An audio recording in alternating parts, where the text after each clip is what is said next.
এই 20 থেকে 50 আপনার মেইন লাইফ জীবন। 50-এর পরে চাইলে অনেক কিছু করতে পারবেন না, আর 20-এর আগে আপনি ভালো মন্দ বুঝতেই সময় শেষ হয়ে যায়। এই সময়টাকে ভাগ করে নেন, আপনার জীবনের উদ্দেশ্য ফিক্স করেন। আপনার জীবনের গন্তব্য জান্নাত। ফামান যুহজিহা আনিন নার ওয়া উদখিলাল জান্নাহ ফাকাদ ফাজ। যাকে জাহান্নাম থেকে বাঁচানো হবে, জান্নাতে প্রবেশ করানো হবে, একমাত্র সেই ব্যক্তি সফল, আর কেউ সফল নয়। গার্লফ্রেন্ড আপনাকে ভালোবাসে না, আপনার অবস্থানকে ভালোবাসে। এই দুনিয়াটা জান্নাত নয়, কিন্তু এই দুনিয়াতে যদি কারো ঘরে একটা নেককার স্ত্রী থাকে, সে ফিল করতে পারে জান্নাত কাকে, সে ফিল করবে। এমনিতে দুনিয়াটা ফিতনার জায়গা, কিন্তু যার ঘরে একটা নেককার সুশ্রী পবিত্র স্ত্রী আছে, যে তাকে দিনের পরে চলতে সাহায্য করে, সে দুনিয়াতেই জান্নাতের ফ্লেভার পাবে। বাস্তবতা এরকম। আর এখনকার জেনারেশনের যে মেয়েদেরকে আপনারা মনে করছেন আপন, ভিতরে ওই ফেমিনিস্ট রেভলিউশনের ছোঁয়া আছে তার ভিতরে। তারা নিজেদেরকে পুরুষ মনে করে, আমাদের আর ওদের মাঝে কোনো পার্থক্য নাই। এই জিন্স এবং টি শার্ট জেনারেশনের কোনো মেয়েকে যদি বিয়ে করছে, আমি লিখে দিতে পারবো আপনার জীবনটা জাহান্নাম হয়ে যাবে। মেয়ে যদি পছন্দ হয়, কোনো মেয়েকে পছন্দ করেন, তার বাবাকে বিয়ের প্রস্তাব দেন, তার মাকে বিয়ের প্রস্তাব দেন, সাহসিকতার সাথে কাজ করেন, সাহসের সাথে যান, মেয়ের হাত চান। যদি মাশাআল্লাহ মেনে নেয় আলহামদুলিল্লাহ, যদি না মেনে নেয় আপনি জোর করেন না, আপনি ফিরে আসেন। ফিরে এসে আল্লাহর কাছে ইস্তেখারা করেন, সিজদায় দোয়া করেন, আল্লাহকে বলেন রব্বানা হাব লানা মিন আজওয়াজিনা ওয়া যুররিয়াতিনা কুররাতা আয়ুন ওয়াজআলনা লিল মুত্তাকিনা ইমামা। আল্লাহ আপনাকে এমন উৎস থেকে রিজিক দিবেন ইনশাআল্লাহ, আপনি কল্পনা করতে পারেন। দুইটা প্রজন্ম ইসলামের ভবিষ্যৎ, একটা হচ্ছে আমাদের ইয়াং জেনারেশন, একটা হচ্ছে আমাদের পরবর্তী প্রজন্ম। এবং ইয়াংদের মধ্যে আমাদের বোনেরাও আছেন, তারা ইনক্লুডেড। এদের দ্বারা ইসলামের যে খেদমত সম্ভব, এখন যারা বার্ধক্যে চলে গেছেন তাদের দ্বারা কিন্তু সম্ভব নয়। ইয়াং জেনারেশনের প্রতি নাসিহাত প্রথম হচ্ছে তওবা করে ফিরে আসেন, 5 ওয়াক্ত সালাতি হয়ে যান, আপনার জীবনটাকে, সময়টাকে, যৌবনটাকে আল্লাহর জন্য ওয়াকফ করে দেন। আমি অনেক দিন বলেছি, আবার বলছি, অনলি আল্লাহ আপনাকে ভালোবাসেন। আল্লাহ ছাড়া আপনার আপন বলতে কেউ নাই পৃথিবীতে। যখন মুহাম্মদ সাল্লাল্লাহু আলাইহি ওয়াসাল্লাম জীবিত ছিলেন, তখন তাকে সবাই আপন মনে করতেন। এখন তিনি আমাদের মধ্যে নাই, তাই কিছু হলে মনের কষ্ট তার কাছে গিয়ে বলতে পারবেন না, ইয়া রাসূলুল্লাহ আমার এই সমস্যা। কেউ নেই আপনাকে সেভাবে বলার মতো, সান্ত্বনা দিবে না কেউ আপনাকে, আপনার প্রবলেমকে বুঝবেই না। ইয়াংদের মেন্টালিটি বুঝতেই পারবে না। একটা ইয়াং ছেলে যখন দিনের পথে আসে, হেদায়েত প্রাপ্ত হয়ে আসে, আল্লাহর পক্ষ থেকে হেদায়েত পেয়ে যায়, এসে দেখে আমি কোন মাযহাব ফলো করব, আমি কোন বই পড়বো, কোন আলেমকে ফলো করবো, এত ইখতিলাফ কেন, আগেই তো ভালো ছিলাম। কোরআন সুন্নাহ হাতে থাকার পরেও আমি ওয়ার্ল্ডকে ডিল করতে পারছি না কেন? ওর মনে অনেক প্রশ্ন জাগে, কেউ উত্তর খুঁজে দিতে পারে না। তওবা করেন, প্রথমত আল্লাহর দিকে ফিরে আসেন, লাইফটা হিসাব করেন। আপনার এই 20 থেকে 40-50টা আপনার জীবন, বাকিটা জীবন নয়। এই 20 থেকে 50 আপনার মেইন লাইফ জীবন। 50-এর পরে চাইলে অনেক কিছু করতে পারবেন না, আর 20-এর আগে আপনি ভালো মন্দ বুঝতেই সময় শেষ হয়ে যায়। এই সময়টাকে ভাগ করে নেন, আপনার জীবনের উদ্দেশ্য ফিক্স করেন। আপনার জীবনের গন্তব্য জান্নাত। ফামান যুহজিহা আনিন নার ওয়া উদখিলাল জান্নাহ ফাকাদ ফাজ। যাকে জাহান্নাম থেকে বাঁচানো হবে, জান্নাতে প্রবেশ করানো হবে, একমাত্র সেই ব্যক্তি সফল, আর কেউ সফল নয়, আর কেউ সফল নয়। সাফল্যের সংজ্ঞা আপনাকে শেখানো হয়েছে বাড়ি, গাড়ি, টাকা, জমি জমা, স্ট্যাটাস, এগুলো সাফল্যের সংজ্ঞা নয়। যে ব্যক্তি জাহান্নাম থেকে বাঁচতে পারবে সে সফল। জাহান্নাম থেকে বাঁচতে হলে আপনার জীবনটাকে, স্পেশালি আপনার যৌবনটাকে আল্লাহর জন্য ওয়াকফ করে দেন। আল্লাহ খুব বেশি কিছু চান না আপনার কাছে, আল্লাহ খুব বেশি কিছু চাচ্ছেন না। চাচ্ছেন তাওহীদ, আপনি শিরিক করবেন না, তাওহীদে থাকবেন। চাচ্ছেন সুন্নাহ, আপনি রাসূলের সুন্নাহে থাকবেন, আপনি বেদাত করবেন না। চাচ্ছেন যে আপনি 5 ওয়াক্ত নামাজ পড়েন জামাতের সাথে, পারবেন না? 5 ওয়াক্ত সালাতটা আপনি জামাতে পড়েন, আল্লাহর পথে সময় দেন, আল্লাহর পথে সময় দেন। ওলামায়ে কেরামের সোহবতে যান, তাদের কাছে গিয়ে কোরআন পড়তে শেখেন, হাদিসের ইবারত পড়তে শেখেন, আরবি ভাষা শেখেন। আমাদের বোনেরা হিন্দি শেখে না, শেখে না, হিন্দি বলতে পারে না। কেমনে পারে? সিরিয়াল দেখে পারে, সিরিয়াল দেখে পারে। তাহলে আপনি যদি 2টা বছর আরবি দেখেন, আপনিও পারবেন ইনশাআল্লাহ। আরবি দেখেন, আরবি বোঝেন, আপনি বলেন, কনভারসেশন করেন, ইনশাআল্লাহ দেখবেন আপনি আরবি শিখতে পারছেন, আরবি দিয়ে কোরআন বুঝতে পারছেন ইনশাআল্লাহ। বেশি বেশি ইস্তেগফার করেন, বেশি থেকে বেশি কোরআন তেলাওয়াত করেন, একটা দিনে এক পারা করে পড়ার চেষ্টা করেন, আরবি শেখেন, কোরআনের অর্থগুলো বোঝার চেষ্টা করেন, বিষয়ভিত্তিক বই কিনেন, বাসায় লাইব্রেরি করে তোলেন, বাসায় প্রাইভেট লাইব্রেরি করেন। আপনাদের ঢাকা থেকে বাংলা বাজার কাছে, বাংলা বাজারে যাবেন, সাবজেক্ট ধরে ধরে বই কিনবেন। প্রত্যেক মাসে 2000, 3000, 5000 টাকার বই কিনবেন। টাকা কে দিবে? টাকা আল্লাহ দিবেন, আল্লাহই দিবেন ইনশাআল্লাহ। দেখবেন 5000 টাকা সারা মাসে আপনি চা পানি খেয়ে নষ্ট করেন, স্মোক করে নষ্ট করেন, করেন না? 5000 টাকা আপনি মাসে দেখবেন ওই যে নেশা করে নষ্ট করতেছে। আর মাশাআল্লাহ গার্লফ্রেন্ড থাকলে তো 5 দিয়ে হবে না, মাসে 15-20 চলে যাবে নাকি?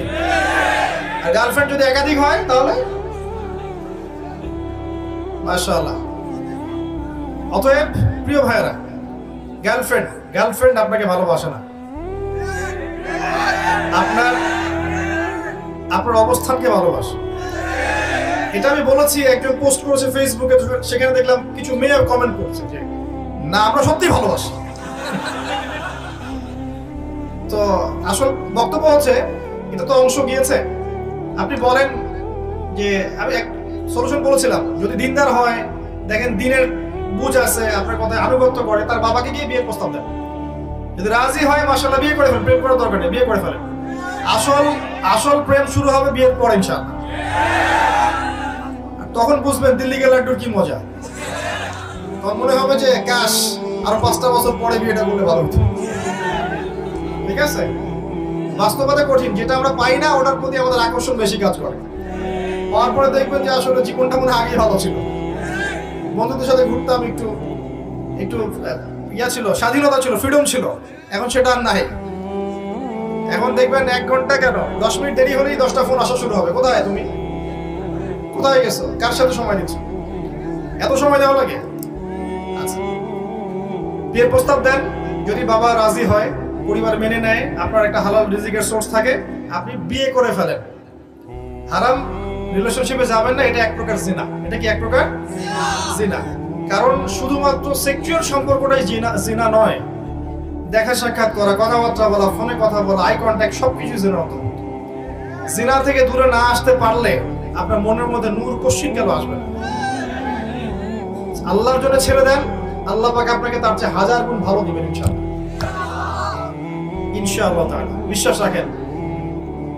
তো পুরো বক্তব্যটা হচ্ছে যে আপনি এতটুকু যদি বলতে পারেন, ঠিক আছে আমি চিন্তা করেছি যে আমি বাবার সম্পত্তি আর নিব না, নিজের পায়ে দাঁড়াবো, কষ্ট করে আমি একটা জব খুঁজবো।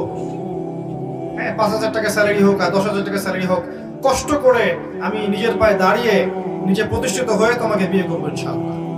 তারপর দেখেন আপনার সাথে থাকে কিনা, আপনার গার্লফ্রেন্ড আপনার সাথে থাকবে না। বাস্তবতা এরকম। আর এখনকার জেনারেশনের যে মেয়েদেরকে আপনারা মনে করছেন আপন, ভিতরে ওই ফেমিনিস্ট রেভলিউশনের ছোঁয়া আছে তার ভিতরে। তারা নিজেদেরকে পুরুষ মনে করে, আমাদের আর ওদের মাঝে কোনো পার্থক্য নাই। এই জিন্স এবং টি শার্ট জেনারেশনের কোনো মেয়েকে যদি বিয়ে করছেন, আমি লিখে দিতে পারবো আপনার জীবনটা জাহান্নাম হয়ে যাবে। এই ভুল করতে যায় না। আর যদি এমন কোন বোরখাওয়ালির সাথে অ্যাফেয়ার্স থাকে, যার সাথে আপনি কফি খাচ্ছেন, বুঝবেন এই বোরখার নিচে প্রকৃত তাকওয়া নাই। থাকতো তাহলে আপনার সাথে কফি খেতে আসতো না। একজন সচ্চরিত্র মেয়ে কোশ্চিন কালেও আপনার সাথে ফোনে কথা বলবে না, আপনার চ্যাটের উত্তর দিবে না। এবং এমনকি আপনি যখন ফোন নাম্বার এক্সচেঞ্জ করছেন, রাতের বেলা নক দিচ্ছেন, সে রিপ্লাই করবে না। কখনো একটা সত্যিকারের মুত্তাকি মেয়ে এটা করতে পারে না। সহজ সমাধানে চলে যান প্রিয় ভাই। আল্লাহকে সন্তুষ্ট করতে হবে এবং যৌবন আল্লাহর জন্য বিলিয়ে দিতে হবে। এই জন্য আপনাকে নামাজি হতে হবে, পড়াশোনা করতে হবে, হালাল রিজিক খেতে হবে। হালাল রিজিকের ব্যবস্থা করার পরে মেয়ে যদি পছন্দ হয়, কোনো মেয়েকে পছন্দ করেন, তার বাবাকে বিয়ের প্রস্তাব দেন, তার মাকে বিয়ের প্রস্তাব দেন। সাহসিকতার সাথে কাজ করেন, সাহসের সাথে যান, মেয়ের হাত চান। যদি মাশাআল্লাহ মেনে নেয় আলহামদুলিল্লাহ, যদি না মেনে নেয় আপনি জোর করেন না, আপনি ফিরে আসেন। ফিরে এসে আল্লাহর কাছে ইস্তেখারা করেন, সিজদায় দোয়া করেন, আল্লাহকে বলেন রব্বানা হাব লানা মিন আজওয়াজিনা ওয়া যুররিয়াতিনা কুররাতা আয়ুন ওয়াজআলনা লিল মুত্তাকিনা ইমামা। আল্লাহ আপনাকে এমন উৎস থেকে রিজিক দিবেন ইনশাআল্লাহ আপনি কল্পনা করতে পারবেন। তখন দেখবেন সত্যিকারের খাদিজা, সত্যিকারের আয়েশা রাদিয়াল্লাহু আনহুমা তাদের মতো স্ত্রী আপনার ঘরে চলে আসছে। যখন আসবে তখন দেখবেন এই দুনিয়াটাতে আপনি জান্নাত পাবেন। এই দুনিয়াটা জান্নাত নয়, কিন্তু এই দুনিয়াতে যদি কারো ঘরে একটা নেককার স্ত্রী থাকে সে ফিল করতে পারে জান্নাত কাকে বলে। সে ফিল করবে। এমনিতে দুনিয়াটা ফিতনার জায়গা, কিন্তু যার ঘরে একটা নেককার সুশ্রী পবিত্র স্ত্রী আছে যে তাকে দিনের পরে চলতে সাহায্য করে, সে দুনিয়াতেই জান্নাতের ফ্লেভার পাবে ইনশাআল্লাহ। এটা আল্লাহ পাক সবার তাকদীরে নসিব করেন না। যদি আপনি পবিত্র না থাকেন, আপনি যদি হারাম মিউজিকে থাকেন, এই যে ডিজে করেন, 31st নাইট করেন, ইয়াবা খান, মদ খান, হারাম অ্যাফেয়ার্স করেন, জেনা করেন, এগুলো লিপ্ত থাকেন, 10 ঘাটের পানি আপনি খেয়ে এসে থাকেন, আপনি কোশ্চিন কেন পবিত্র নারী পাবেন না? আপনি যাকে পাবেন দেখবেন সেও 10 ঘাটের জল খেয়ে আসছে। তখন কি হবে? তখন ফ্লাই করার আগেই, ল্যান্ড করার আগেই, টেক অফের পর ল্যান্ড, এর মধ্যে ডিভোর্স হয়ে গেছে। আল্লাহ পাক আপনাদেরকে বোঝার তৌফিক দান করুন যে আল্লাহ আপনাকে প্রকৃত অর্থে ভালোবাসেন। আর আল্লাহ পাক বলেছেন যে 1 ভাগ ভালোবাসা, মাত্র 1 ভাগ ভালোবাসা আমি পুরো সৃষ্টি জগতের মধ্যে দিয়েছি। এই 1 ভাগ ভালোবাসার জন্য এই যে গরু গাভী তার বাচ্চার ওই যে ময়লা চেটে পরিষ্কার করে, 1 ভাগ ভালোবাসার জন্য। একটা পিকচার দেখেছিলাম যে একটা হরিণের বাচ্চাকে বাঘেরা ধাওয়া করছে, মা থেমে গেল, মা থেমে গিয়ে নিজের জীবনটা দিল, বাচ্চাটা চলে গেল। মাকে বাঘ 3 দিক থেকে ধরেছে, আর এই মা হরিণটা স্থির হয়ে দেখছে ওর বাচ্চা চলে যাচ্ছে, নিজের জীবন দিয়ে দিল, বাচ্চাকে সেভ করলো। এই 1 ভাগ ভালোবাসার ফল এগুলা। আর আল্লাহ পাক বাকি 99 ভাগ ভালোবাসা তার কাছে রেখেছেন আপনাকে ভালোবাসার জন্য। কিয়ামতের মাঠে এই ভালোবাসা দিয়ে আল্লাহ পাক আমাদেরকে মাফ করবেন ইনশাআল্লাহ। দুনিয়ার ধোঁকায় পড়বেন না। নেককার স্ত্রী আল্লাহর কাছে চেয়ে নিন, সালাতে মনোযোগী হন। প্রিয় ভাই, কোরআন পড়েন, নিয়মিত 1 পারা করে পড়েন, সালাতে মনোযোগী হন, আলেম ওলামাদের সোহবতে যান, আরবি ভাষা শেখেন, হারাম মিউজিক ছেড়ে দেন, গার্লফ্রেন্ডের হারাম সম্পদ ত্যাগ করেন, বিয়ে করেন, পবিত্র জীবনে চলে আসেন, হালাল রিজিক সোর্স তালাশ করেন।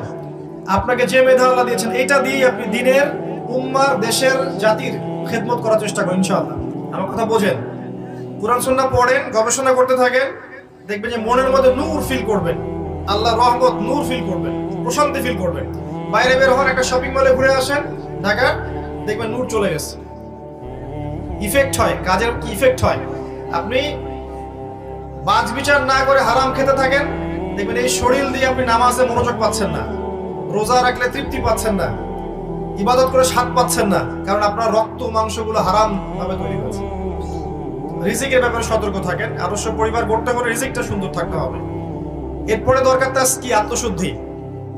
আত্মশুদ্ধি কি জিনিস? মনের মধ্যে যত খারাপিয়াত আছে, যেমন হিংসা, গীবত, তহমত, অহংকার, হঠকারিতা, মুনাফিকি, যত খারাপ দোষ আছে মনের মধ্যে, এগুলোকে বের করতে হবে। এগুলো বের না করা পর্যন্ত আপনার মনটা কিন্তু তাসকিয়া, আত্মশুদ্ধি অর্জন করতে পারবে না।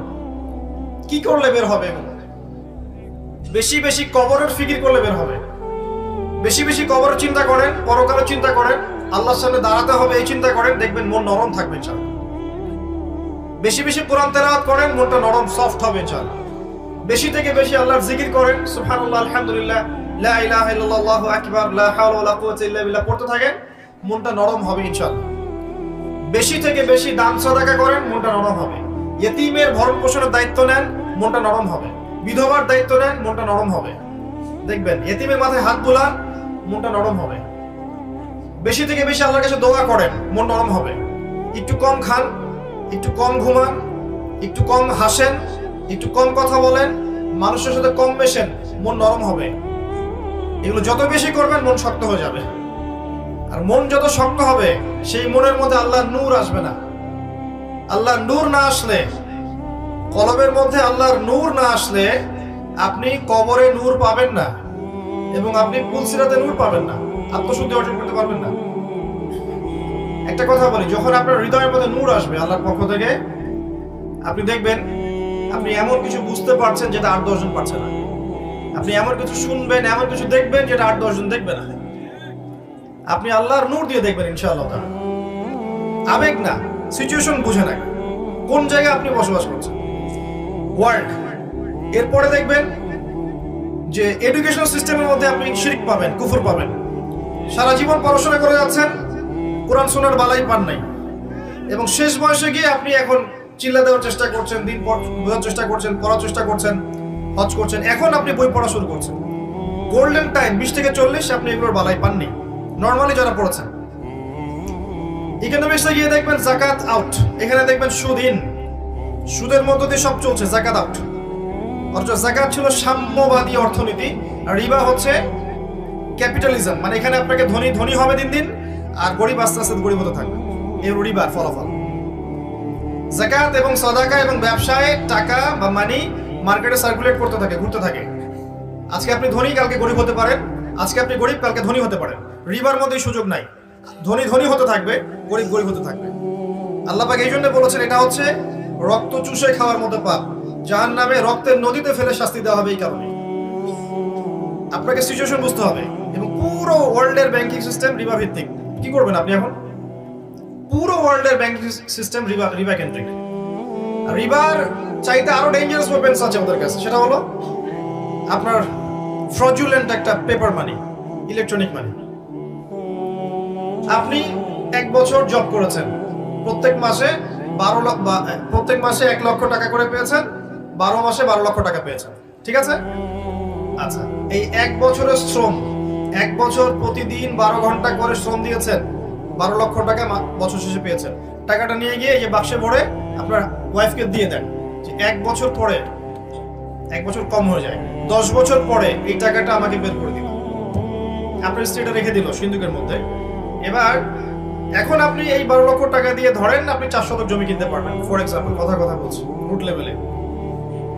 10 বছর পরে বের করলেন, দেখলেন আপনি এটা দিয়ে 4 শতক জমি পাচ্ছেন না, আপনি পাচ্ছেন 2 শতক, আর 2 শতক পাচ্ছেন না। আপনার 12 মাসের শ্রমটাকে 6 মাসে নিয়ে আসা হয়েছে, আপনার 6 মাসের শ্রম হাওয়ায় উড়ে গেছে।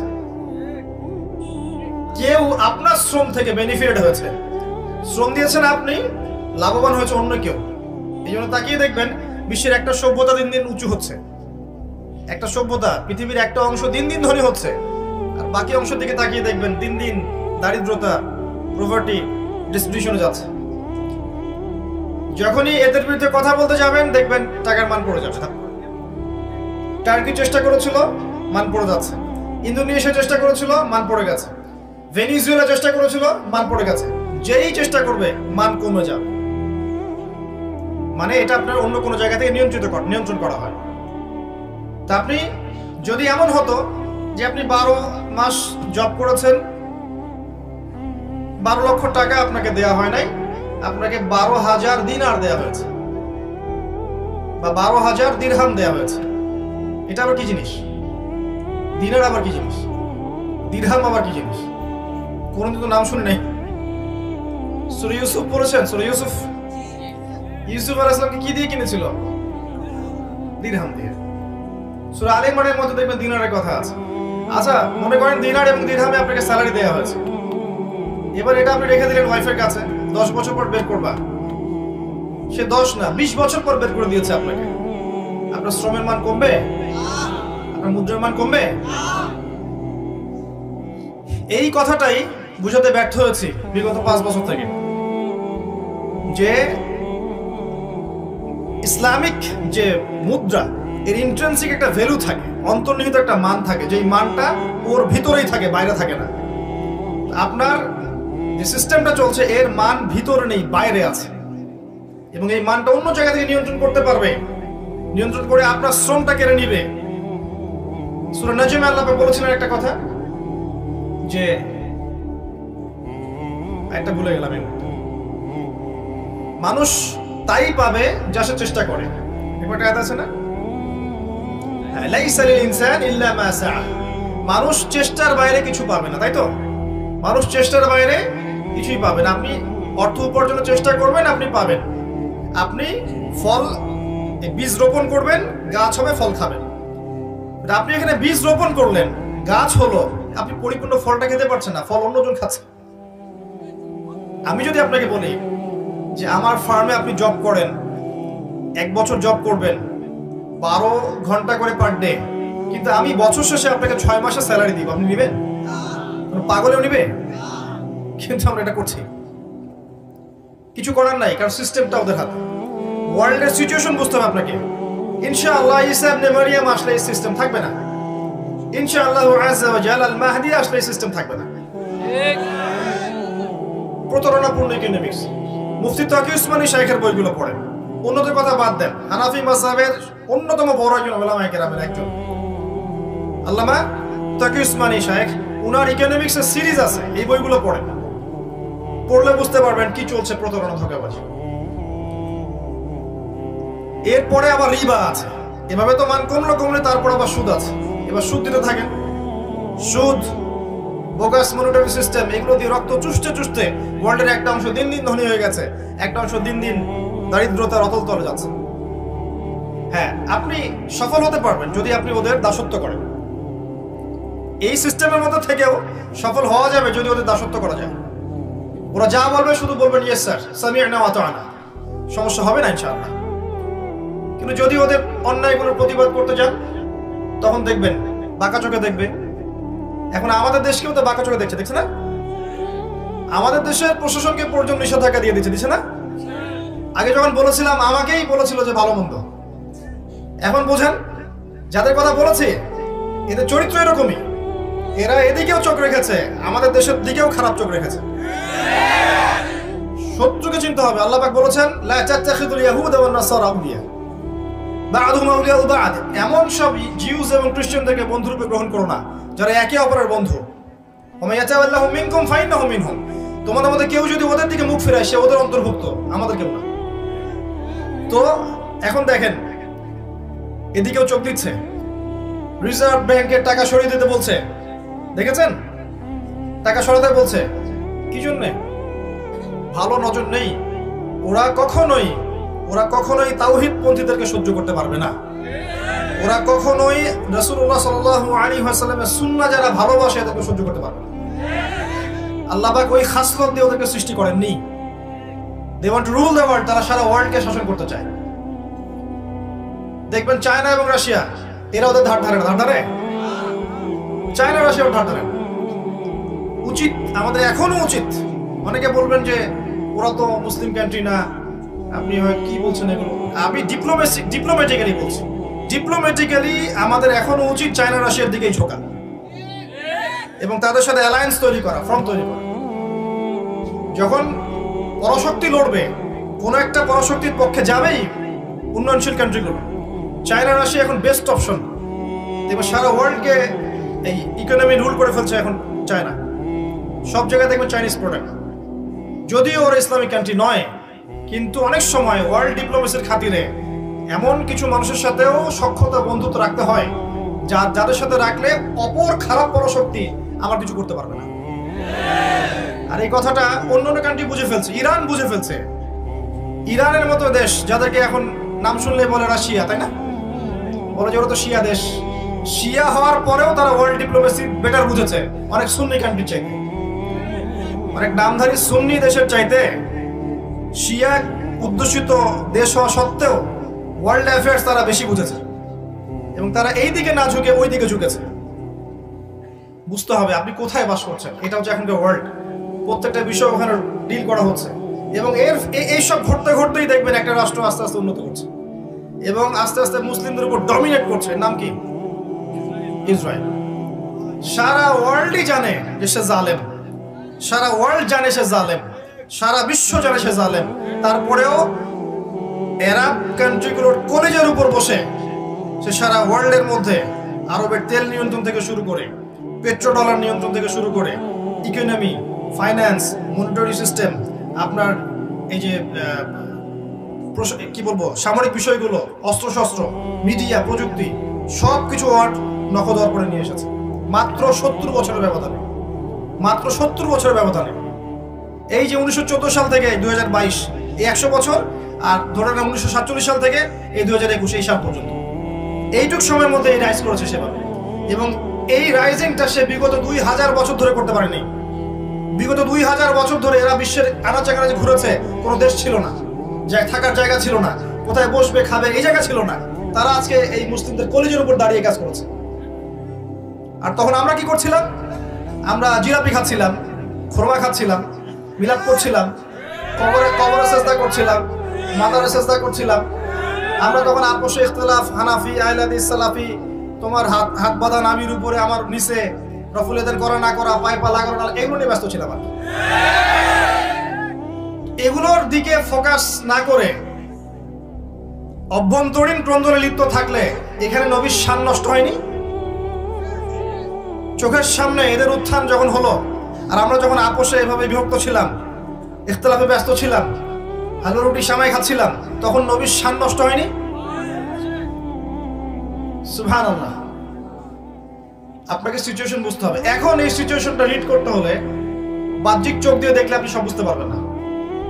কিভাবে বুঝতে পারবেন? আপনাকে খিজির আলাইহিস সালাম হতে হবে। কে খিজির? সূরা কাহফ খুলেন। নবী মুসা এবং খিজির আলাইহিস সালাম তাদের একটা গল্প আছে না? কয়জন পড়েছে সূরা কাহফ? হাত তুলেন।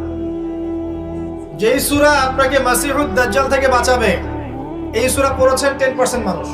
দাজ্জালের ফিতনা থেকে বাঁচবেন কিভাবে?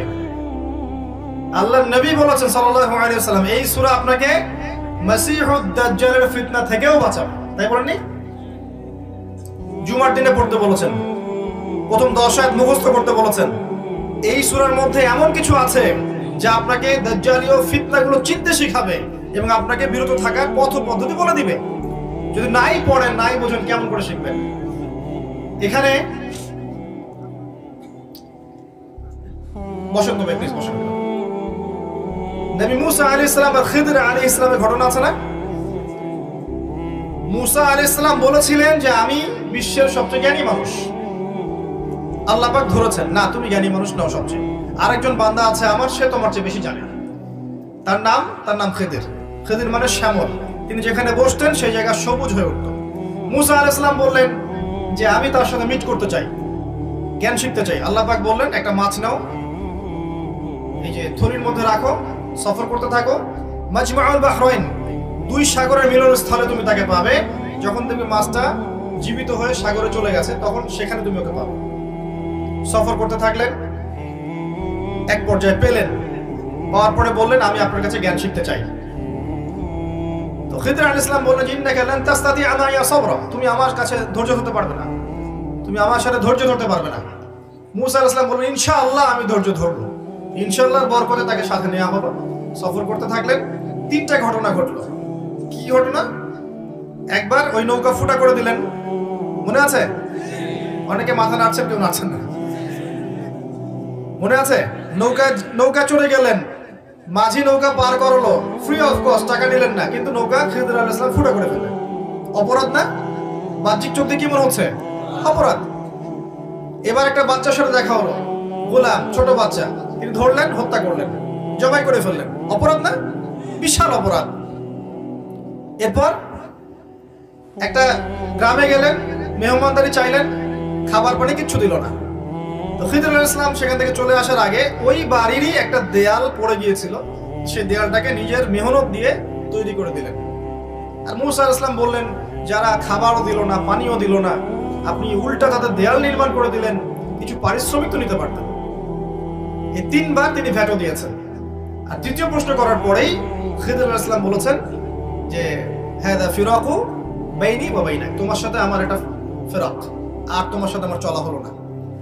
আমাদের নবীজি বলেছিলেন সাল্লাল্লাহু আলাইহি ওয়াসাল্লাম যদি মুসা আলাইহিস সালাম সেদিন প্রশ্নগুলো না করতেন তাহলে আর অনেক কিছু শেখা যেত। তো যাই হোক, ফেরাকের আগে তিনি বললেন যে আমি তোমাকে জানিয়ে দেব কি কারণে আমি এই কাজগুলো করেছি। যে নৌকাটা ফুটা করেছি এটা এই কারণে করেছি যে ওই নৌকার পিছনে একটা জলদস্যু ছিল।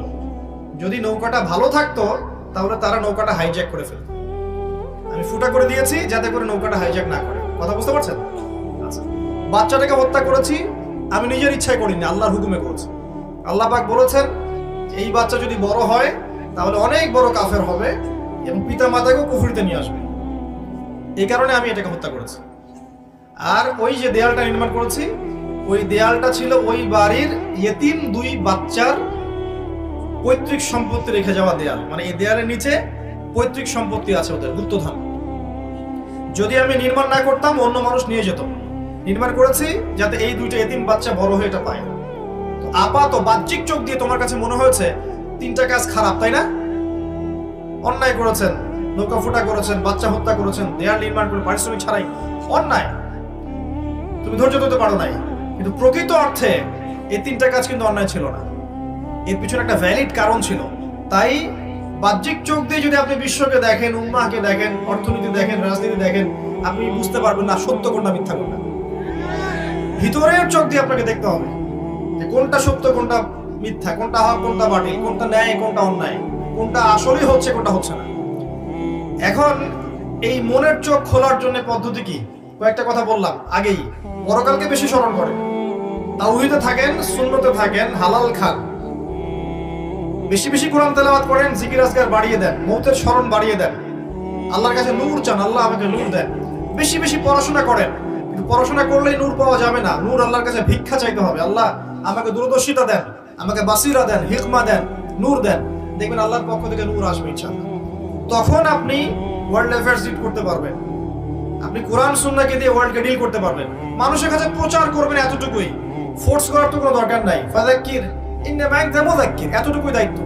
এরপরে মানুষ শুনবে, দলিল যাচাই করবে, যারা সত্যিকারের সৎ মন নিয়ে শুনেছে এরা হয়তো মেনে নিবে, প্রস্তুতি গ্রহণ করবে আগামীর জন্য।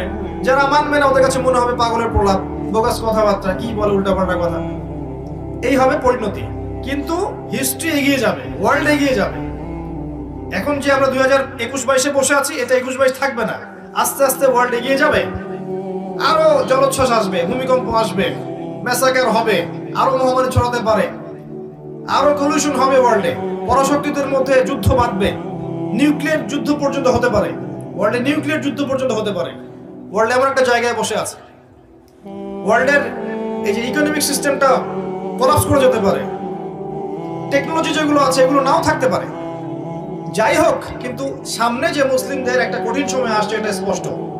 এবং এর পরে যে আল্লাহ রাব্বুল আলামিন মুহাম্মদ সাল্লাল্লাহু আলাইহি ওয়াসাল্লামের বংশধরদের মধ্য থেকে একজনকে বের করবেন, যার নাম মুহাম্মদ, যার বাবার নাম আব্দুল্লাহ, যার মায়ের নাম আমিনা। যিনি মদিনা থেকে মক্কায় আসবেন, মক্কায় মানুষ তার হাতে বায়াত নেবে এবং তিনি ইসলামিক এই যে হুকুমত এটা মদিনায় কায়েম করে ফেলবেন ইনশাআল্লাহ।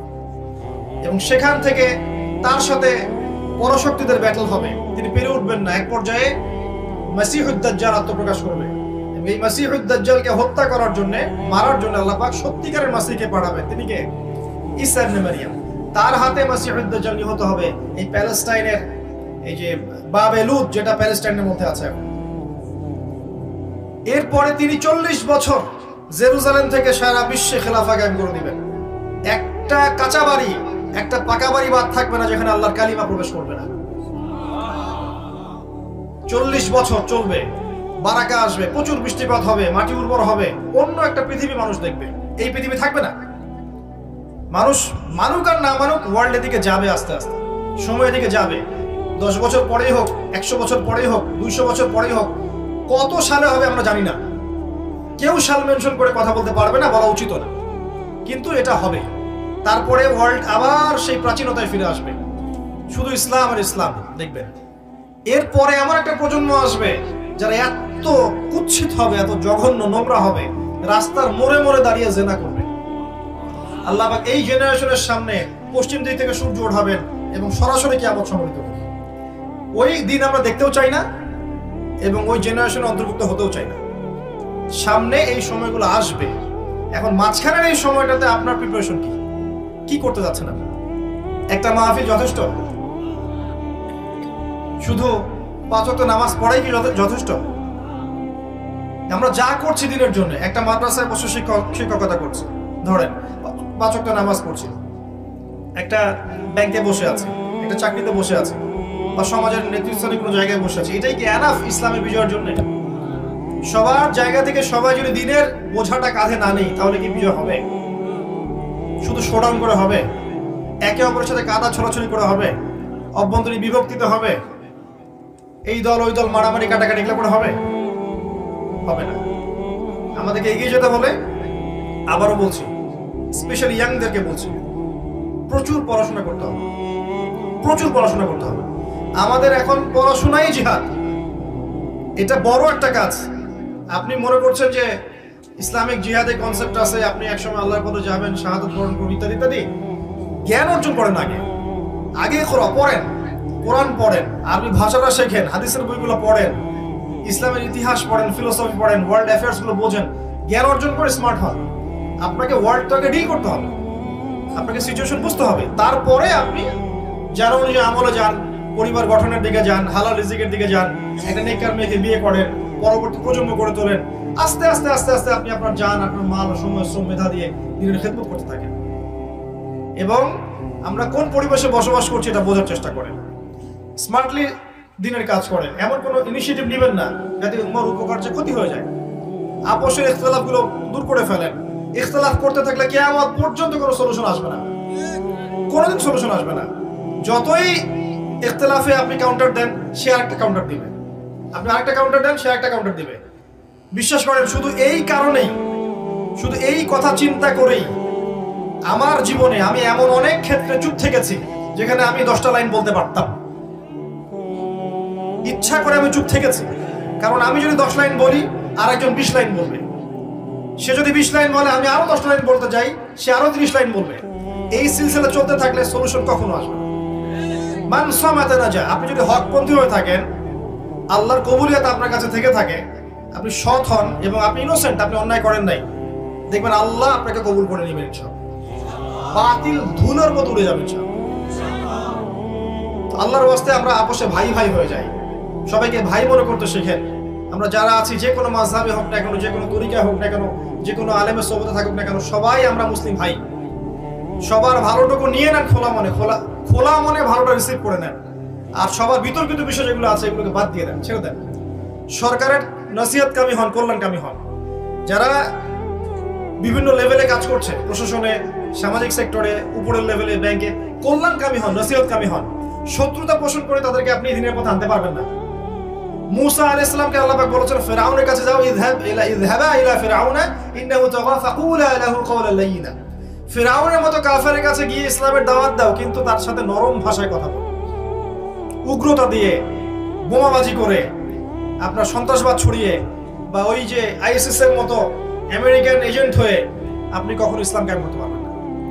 মধ্যমপন্থী থাকুন, শৈথুল্যবাদী হবেন না, উগ্রপন্থী হবেন না। সমাজের প্রত্যেক সেক্টরে মানুষের জন্য নসিহতকামী হন, কল্যাণকামী হন। মাউইযাতুল হাসানা দিয়ে, আকীদা আমল সংশোধনের মধ্য দিয়ে সবার কল্যাণকামী হয়ে দিনের পথে নিয়ে আসেন। ইনশাআল্লাহ দেখবেন এক পর্যায়ে একটা ইউনাইটেড মুসলিম উম্মাহ গড়ে উঠবে। আমি বিশ্বাস করি যে আমরা যদি একসময় নাও থাকি, ইনশাআল্লাহ এমন একটা প্রজন্ম আসবে সামনে, যারা ইনশাআল্লাহ তাআলা দেখবেন প্রকৃত ইলম অর্জন করবেই ইনশাআল্লাহ। যারা আমাদের মতো আসলে অথর্ব হবে না ইনশাআল্লাহ, আমাদের মতো প্যারালাইজড হবে না ইনশাআল্লাহ, আমাদের মতো অন্তর্দৃষ্টিহীন হবে না ইনশাআল্লাহ।